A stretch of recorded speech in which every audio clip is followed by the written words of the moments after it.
Hello students, I welcome you all to my YouTube channel Mentor Classes. Myself Sumant Rai, and today we are going to start a new chapter, or we can say first chapter of class 10 science, chemical reaction and equation, which is a very important chapter class 10th के लिए और class 10th की ये basic है और इसी से related आगे के भी चैप्टर होंगे, तो इस चैप्टर को ध्यान से देखिएगा और समझिएगा कि केमिकल रिएक्शन होता क्या है और उसको कैसे लिखते हैं। तो चैप्टर स्टार्ट करते हैं।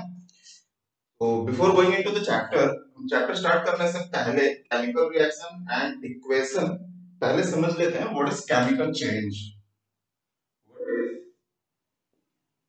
What is chemical change?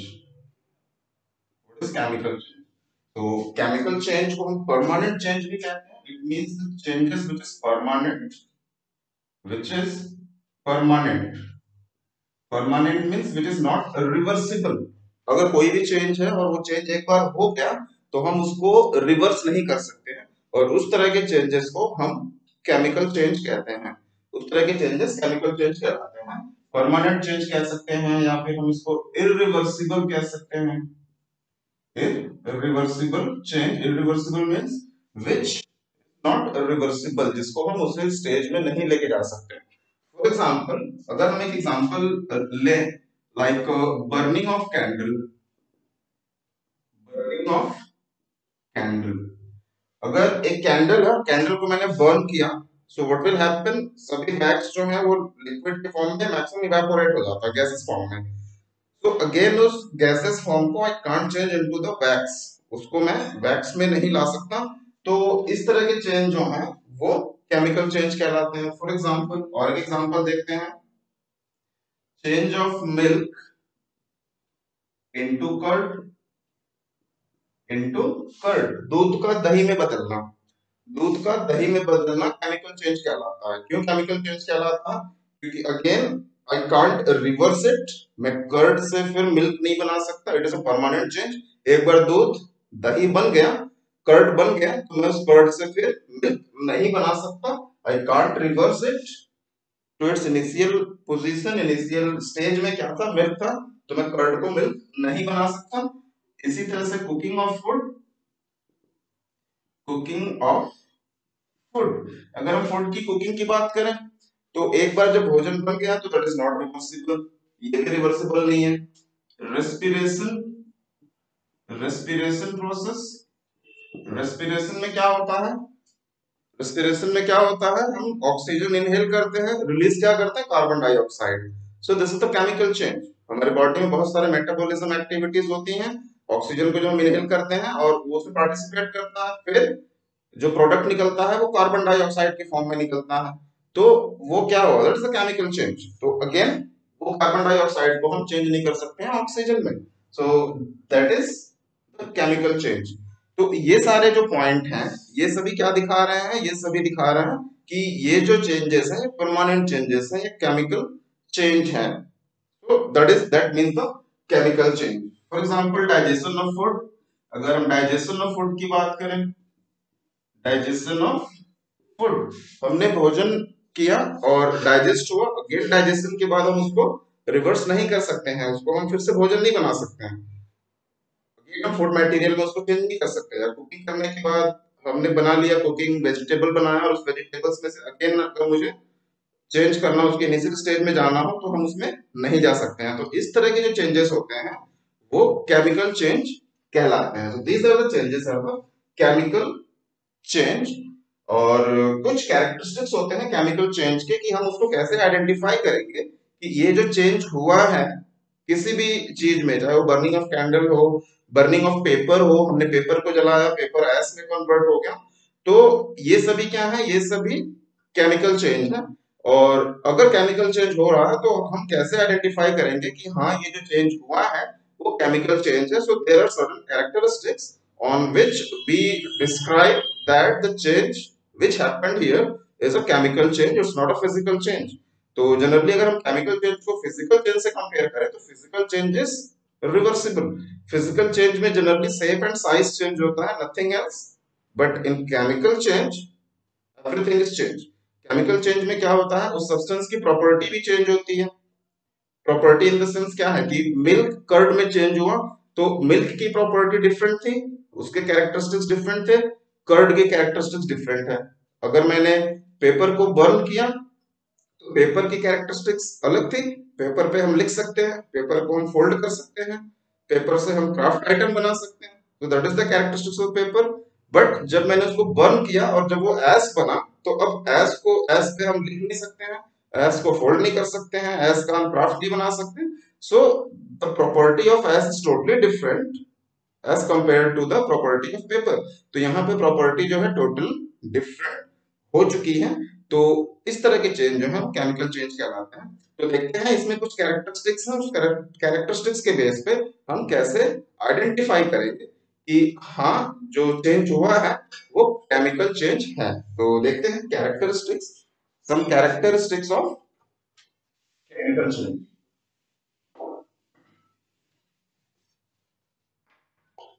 Now characteristics of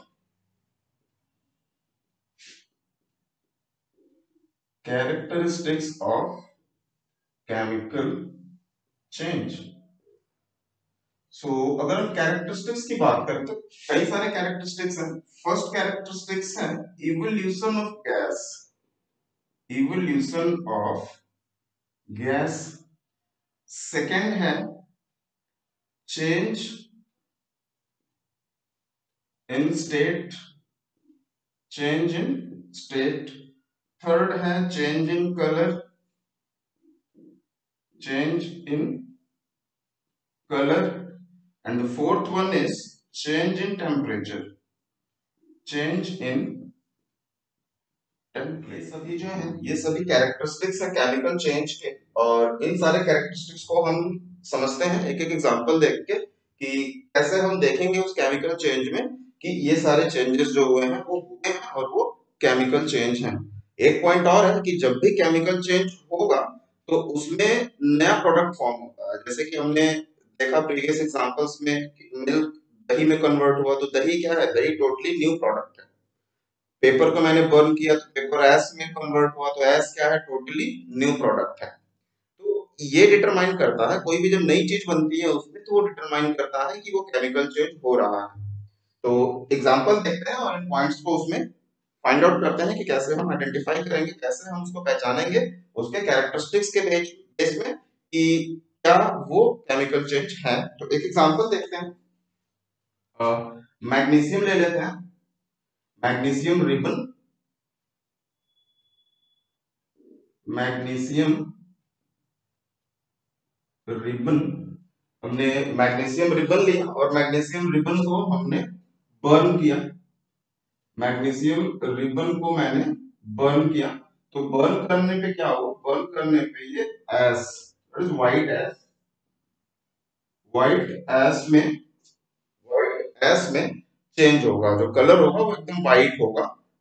magnesium का कलर डिफर था और जो एस बना, एस एच एस जो बना, उसका कलर क्या हुआ, व्हाइट एस बना, जो कि मैग्नीशियम ऑक्साइड है, that is product magnesium oxide. हम कैसे करते हैं उसको, कैसे हम लिखेंगे हम आगे भी पढ़ेंगे। तो मैग्नीशियम ऑक्साइड एस बना, तो ये क्या है, यहाँ पे जो है कलर चेंज हुआ। मैग्नीशियम रिबन था विच इज सॉलिड, दूसरे फॉर्म में था, अब ये एस के फॉर्म में है। अब हम इस एस को जो है मैग्नीशियम रिबन में चेंज नहीं कर सकते हैं, सो this is the chemical change. ये क्या है, ये केमिकल चेंज है। और हमने इसमें क्या ऑब्जर्व किया, यहाँ पे कलर चेंज हुआ, कलर जो है वो चेंज हुआ। So this the one example. एक एग्जांपल और देखते हैं। फॉर एग्जांपल एक बीकर ले लेते हैं और बीकर में कुछ जिंक के ग्रैन्यूल्स ले लेते हैं, जिंक के कुछ टुकड़े ले लिया हमने, और इसमें this are the zincs, zinc granules.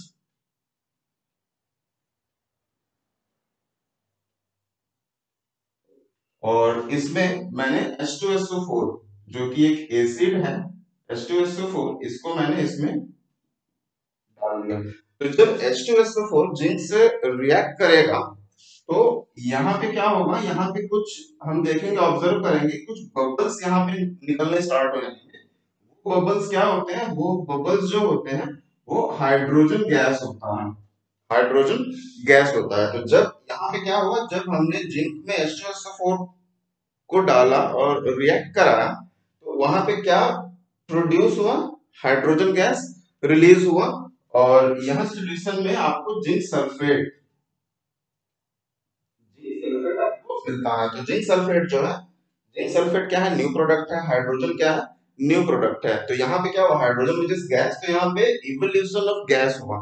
तो first point is evolution of gas. और ये जो चेंज है, ये केमिकल चेंज है। क्यों? क्योंकि यहाँ पे नए प्रोडक्ट का फॉर्मेशन हो रहा है, नया चीज बन रहा है। जिंक अलग था, सल्फ्यूरिक एसिड अलग था, लेकिन जब ये रिएक्ट हुआ, जब यहाँ पे केमिकल चेंज हुआ, तो वहां पे जो है प्रोडक्ट का फॉर्मेशन हुआ और गैस इवॉल्व हुआ यहाँ पे।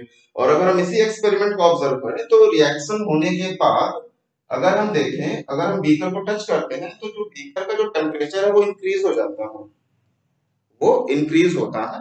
तो हम यहाँ पे कह सकते हैं कि during chemical change, chemical change है फॉर्मेशन ऑफ न्यू प्रोडक्ट, तो ड्यूरिंग केमिकल चेंज जो चेंज इन टेम्परेचर है वो भी यहाँ पे होता है, टेम्परेचर में चेंज होता है। So this is another example how we will determine the characteristics of chemical change. तो ये कुछ एग्जांपल थे जिसके बेसिस पे हम इसके कैरेक्टरिस्टिक्स को डिफाइन कर सकते हैं, करते हैं। तो ये था एग्जांपल।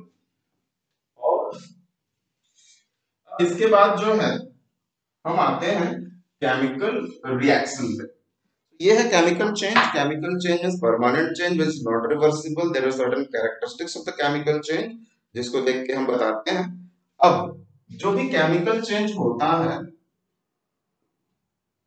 जो भी केमिकल चेंज हो रहा है, वो किसी प्रोसेस से हो रहा है। ऐसे तो नहीं हो गया कि मैंने दूध रखा और दही बन गया, वहां पे कोई प्रोसेस इन्वॉल्व है। अगर हम कोई भी काम काम करते हैं तो वहां पे कोई प्रोसेस होता है।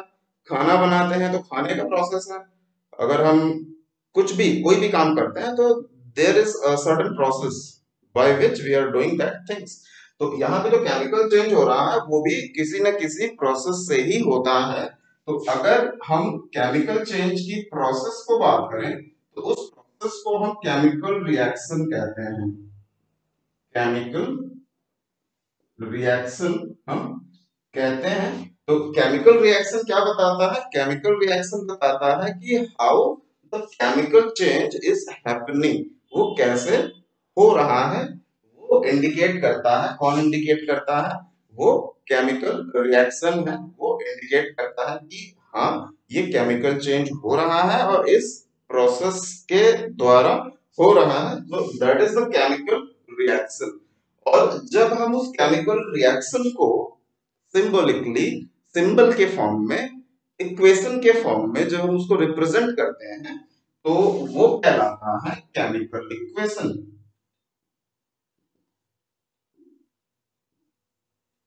तो वो कहलाता है केमिकल इक्वेशन। तो केमिकल रिएक्शन, अगेन हम चैप्टर की बात करें तो chemical equation and chemical reaction का क्या मतलब है? दोनों रिलेटेड है केमिकल चेंज से। उसमें केमिकल रिएक्शन क्या बताता है कि केमिकल चेंज कैसे हो रहा है, किस प्रोसेस से हो रहा है, दैट इज द प्रोसेस। तो chemical reactions tells us the process of chemical change, and when we represent that chemical change or chemical reaction by using different symbols, then that equation is known as chemical equation। chemical का मतलब क्या है? Again, क्योंकि हम वहां पे जो भी केमिकल्स ले रहे हैं, जो भी केमिकल का सिंबल यूज कर रहे हैं, वो केमिकल इक्वेशन कहलाता है। तो हम देखते हैं कि हम केमिकल रिएक्शन और केमिकल इक्वेशन को कैसे रिप्रेजेंट करते हैं। तो केमिकल इक्वेशन की बात करते हैं।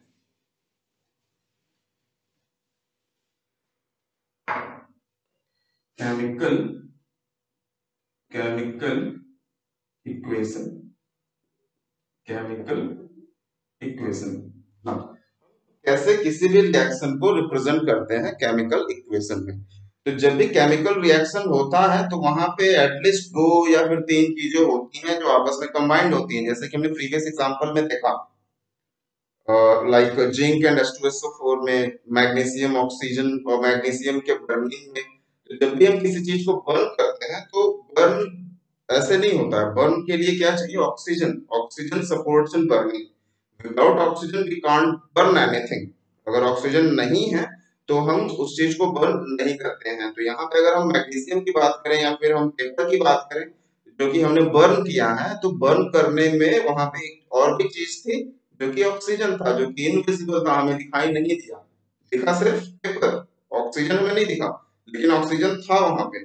तो जब पेपर और we can say it wood, कोई भी चीज जब हम जलाते हैं तो वो ऑक्सीजन के साथ रिएक्ट करता है, बर्न होता है, और वो जो भी गैस बनता है वो आपका प्रोडक्ट होता है। तो यहाँ पे जब भी कोई भी केमिकल रिएक्शन हो रहा है, अगर हम दही की बात करें तो दही खाली दूध रखने से दही नहीं बनती है, वहां पे हमें कुछ चीज उसमें मिलाना पड़ता है। इट में भी श्योर कोई खट्टा चीज मिलाते हैं या फिर हम थोड़ा सा दही मिलाते हैं। तो वहां पे क्या होता है, वो जब दूध से रिएक्ट करता है, रिएक्ट करना मतलब क्या है कि जब वो आपस में एक दूसरे से मिलते हैं, that is the reaction. Combine करना, मिलना, मीट करना। तो जब ये दोनों मिलते हैं और दोनों रिएक्ट करते हैं तब जाके वो दही बनता है। हाँ, दूध ऐसे रखा होगा तो फट जाएगा, वो दही नहीं बनेगा जब तक कि उसके साथ कोई क्या करे, रिएक्ट ना करे। तो जब भी रिएक्शन होता है तो वहां पे दो या फिर तीन चीजें होती हैं, और जब वो चीजें रिएक्ट करेंगी then only the chemical change will takes place and we will write the chemical reaction। उस प्रोसेस को फिर वो कैसे चेंज होता है उस प्रोसेस को हम बताते हैं, और उसको फिर हम सिंबॉलिकली फॉर्म में केमिकल इक्वेशन में रिप्रेजेंट करते हैं। तो एटलीस्ट केमिकल रिएक्शन लिखने के लिए और केमिकल इक्वेशन होने के लिए वहां पे दो या तीन चीज होते हैं, इट मस्ट होना चाहिए। तो केमिकल इक्वेशन की बात करते हैं, केमिकल इक्वेशन को कैसे रिप्रेजेंट करते हैं और उसका स्ट्रक्चर क्या होता है केमिकल इक्वेशन को, जिसको हम रिएक्शन को स्केलेटन स्ट्रक्चर भी कहते हैं। तो देखते हैं कैसे लिखते हैं। फॉर एग्जांपल यहाँ पे हमने दो प्रोडक्ट और दो चीजों को यहाँ पे मिलाया। फॉर एग्जांपल एक सब्सटेंस ए है और दूसरा जो है वो बी है। जब मैंने ए और बी को रिएक्ट कराया, for example paper and oxygen burn किया मैंने, तो मुझे क्या मिला यहाँ पे सी, मुझे क्या मिला, सी मिला, दैट इज प्रोडक्ट। तो हम इक्वेशन कैसे लिखते हैं, इक्वेशन लिखने के लिए क्या होता है, जो चीज हमने मिलाया उससे क्या बना, प्रोडक्ट बना। तो जो बना यहाँ पे प्रोडक्ट, उसको हम क्या दिखाते हैं, एरो से रिप्रेजेंट करते हैं। यहाँ पे किससे रिप्रेजेंट करते हैं, एरो से रिप्रेजेंट करते हैं। तो ये एरो क्या इंडिकेट करता है, एरो इंडिकेट करता है कि जब ये दोनों चीज आपस में रिएक्ट किया तो यहाँ पे ये बना इस डायरेक्शन में। तो this is the chemical equation. अब यहाँ पे केमिकल इक्वेशन के कुछ कंपोनेंट होते हैं। Component of chemical chemical equation, chemical equation. First component है यहाँ पे रिएक्टेंट, फर्स्ट कंपोनेंट है रिएक्टेंट। व्हाट इज रिएक्टेंट, तो जो सब्सटेंस, दो या फिर तीन सब्सटेंस जब आपस में मिलते हैं, when they react each other, they are known as reactant. तो अगर हम इस इक्वेशन की बात करें तो यहाँ पे रिएक्टेंट क्या होगा, जो दो चीज आपस में मिल रहे हैं। So here A and B, A और बी क्या है, रिएक्टेंट है। ए और बी क्या है, ए एंड बी रिएक्टेंट है। और कभी भी रिएक्टेंट हमेशा केमिकल इक्वेशन के लेफ्ट हैंड साइड में लिखा जाता है। इट मींस अगर कोई भी रिएक्शन दिया हुआ है तो उसमें हम रिएक्टेंट की बात करें तो वो substance which is present at the left hand side of the chemical equation is known as reactant. यहाँ पे लेफ्ट हैंड साइड, तो केमिकल इक्वेशन में अगेन दो साइड होते हैं। यहाँ पे हम लेफ्ट हैंड साइड लिख लें और यहाँ पे राइट हैंड साइड। तो कभी कभी क्या होता है, दो रिएक्टेंट है तो हमें दो प्रोडक्ट मिलता है, कभी कभी दो रिएक्टेंट में एक प्रोडक्ट मिलता है, it very, but product product मिलता है हमें, कभी एक मिलता है कभी दो मिलता है। तो सेम रिएक्टेंट क्या होगा, जो लेफ्ट हैंड साइड में होगा, जो आपस में रिएक्ट करेंगे। यहाँ पे रिएक्टेंट क्या है, ए एंड बी रिएक्टेंट है, और जो कि लेफ्ट हैंड साइड में लिखा हुआ, the substance which react with each other is known as reactant. Next component क्या है, यहाँ पे प्रोडक्ट है। प्रोडक्ट, प्रोडक्ट क्या है, यहाँ पे सी है, सी इज द प्रोडक्ट। और प्रोडक्ट कहाँ पे लिखा जाता है, राइट हैंड साइड पे लिखा जाता है। प्रोडक्ट क्या है? फाइनल आउटकम है। प्रोडक्ट क्या है? This is the final outcome. Final outcome, final outcome means what? जब दोनों रिएक्टेंट आपस में मिलेंगे और मिलने के बाद हमें जो चीज मिलेगा, that is your product, final outcome. मुझे रिजल्ट में मिला, मुझे दही चाहिए था, मैंने दूध में नींबू डाला या फिर दही डाला और नेक्स्ट प्रोडक्ट मुझे मिल गया दही। मुझे मैग्नीशियम ऑक्साइड चाहिए था, मैग्नीशियम का एस चाहिए था, मैंने उसको ऑक्सीजन के साथ बर्न किया, मैंने उसको एस में कन्वर्ट किया, तो वो फाइनल प्रोडक्ट है, मुझे एस मिल गया। तो वो होता है फाइनल आउटकम, फाइनल प्रोडक्ट, और उसको हम प्रोडक्ट कहते हैं। Third component is, third component is your catalyst. Catalyst. Now, what is catalyst? Catalyst क्या होता है? Catalyst make change. Catalyst changes the rate of reaction. Rate of reaction. Catalyst क्या होता है? कैटलिस्ट वो सब्सटेंस होता है जो रेट ऑफ रिएक्शन को इंक्रीज करता है और रेट ऑफ रिएक्शन को डिक्रीज भी कर सकता है।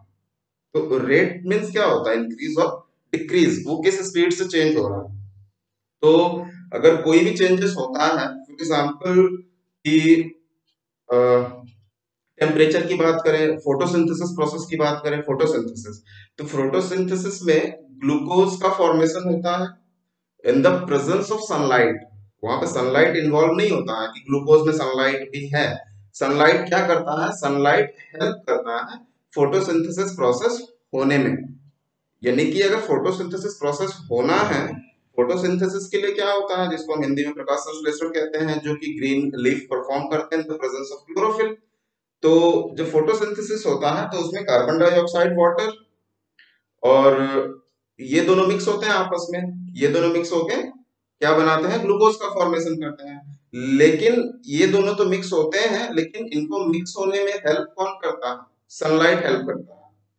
तो वो चीज जिसके प्रेजेंस में वो रिएक्शन उनका मिलना फास्ट हो, दैट इज, और स्लो हो, उस चीज को हम कैटलिस्ट कहते हैं।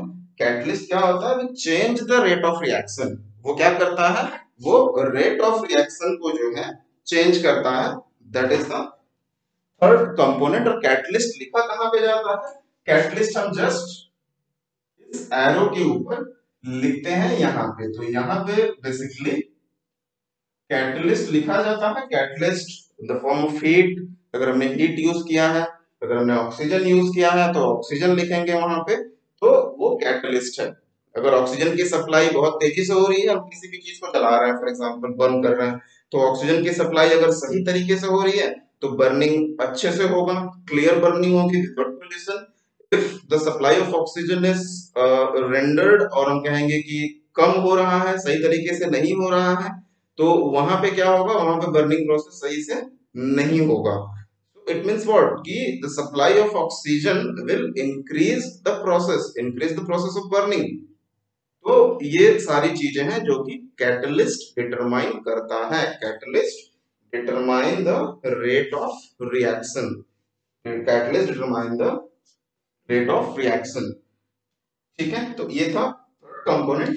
इसके बाद आता है fourth component, that is the arrow. Fourth component क्या है आपका? एरो। एरो क्या इंडिकेट करता है? एरो इंडिकेट करता है कि रिएक्टेंट गिव्स, इसका मतलब होता है गिव्स। रिएक्टेंट दे रहा है, क्या दे रहा है? प्रोडक्ट दे रहा है। तो जस्ट रिएक्टेंट जब प्रोडक्ट देता है तो उसको इंडिकेट करने के लिए हम जस्ट एरो का यूज करते हैं। और एरो का पॉइंट किस तरफ होता है? एरो का पॉइंट प्रोडक्ट की तरफ होता है। ऑलवेज इंडिकेट द प्रोडक्ट, वो हमेशा प्रोडक्ट को दिखाता है। तो ये वे है कि हम कैसे जो भी केमिकल रिएक्शन हो रहा है उसको हम सिंबॉलिक फॉर्म में, केमिकल इक्वेशन में हम कैसे लिखेंगे। और this are the components of chemical equation. अब इसी से रिलेटेड एक दो एग्जांपल लेते हैं जो अभी हमने एक्सपेरिमेंट किया था जिंक और सल्फ्यूरिक एसिड्स को लेके, उसको लिख के देखते हैं। और भी कई सारे एग्जांपल है कि कैसे हम केमिकल इक्वेशन को रिप्रेजेंट करते हैं सिंबॉलिक फॉर्म में, तो उसको भी देख लेते हैं।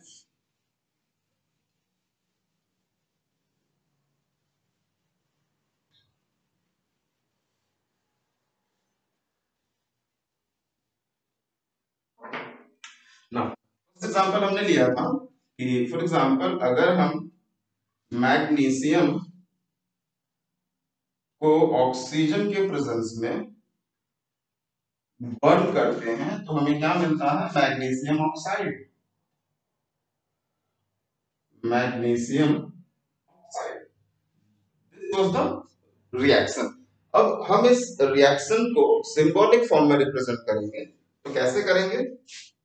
मैग्नीशियम का सिंबल होता है Mg प्लस ऑक्सीजन का सिंबल होता है O2।